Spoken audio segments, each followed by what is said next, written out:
Gua turun 8 kilogram, lingkar perut nggak ada perubahan bang. Apa wajar? Hindari 3 kesalahan ini kalau misalnya kita mau menurunkan lingkar perut yang awalnya buncit banget, kadar lemaknya 40% gini contohnya. Atau bahkan gua gini 30%. Kita turunin ke kadar lemak 15% kayak gini ya, dan buncitnya malah jadi six pack.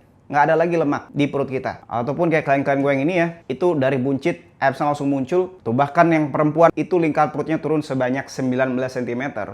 Dan berat badannya turun 6 kg. Teman-teman bisa lihat before and afternya, tanggalnya juga. Nah kesalahan yang pertama, kita nggak mau ketika kita nurunin kadar lemak, itu yang turun berat badan doang, tapi perutnya masih buncit. Artinya apa? Artinya kemungkinan besar yang turun itu adalah berat air dan juga otot.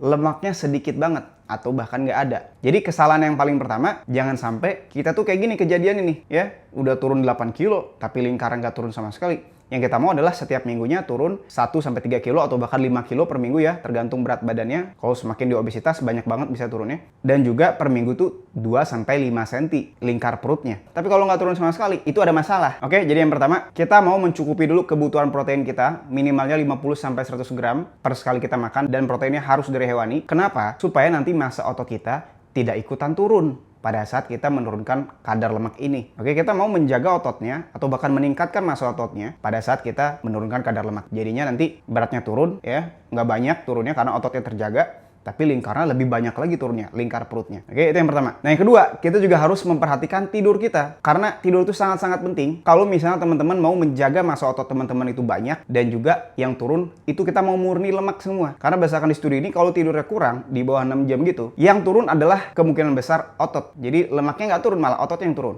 Karena kalau misalnya tidurnya nggak cukup, hormon testosteron kita itu bakalan ngedrop sebanyak 15% berdasarkan studi ini juga ya. Jadi teman-teman harus jaga juga tidurnya, jangan sampai kurang. Nah kesalahan yang ketiga, kita tidak menaikkan metabolisme tubuh kita melalui stimulus pembentukan otot ya. Jadi kalau misalnya kita mau nih lingkar turun, tapi beratnya dia juga ikutan turun, tapi yang turun lemak doang. Kita mau naikin massa otot kita dengan latihan beban di rumah ataupun di tempat gym 3-5 kali seminggu. Supaya kayak klien-klien gue ini ya, yang dia walaupun udah berumur testosteronnya katanya rendah ya, tapi tetap bisa membentuk otot dan perutnya jadi hilang buncitnya, dan banyak lagi yang lain karena menerapkan latihan beban. Oke, nah kalau misalnya teman-teman nih masih bingung dan pengen dibikinin langsung program dietnya tuh apa aja sih makanan sehari-harinya yang wajib kita konsumsi dan wajib di stop dulu sementara, cara masak yang enak-enak gimana, bahan-bahan makanannya juga, termasuk program latihan beban mau di rumah ataupun di tempat gym, itu rutinitasnya apa aja sih. Nah kalau teman-teman mau di coaching langsung dari gua dan dibikinin itu semua ya, kita bakalan monitor tiap hari dan kita setiap minggunya bakalan ada meeting mingguan untuk memastikan progres kita tuh terjamin. Kalau teman-teman tertarik, teman-teman bisa langsung daftar aja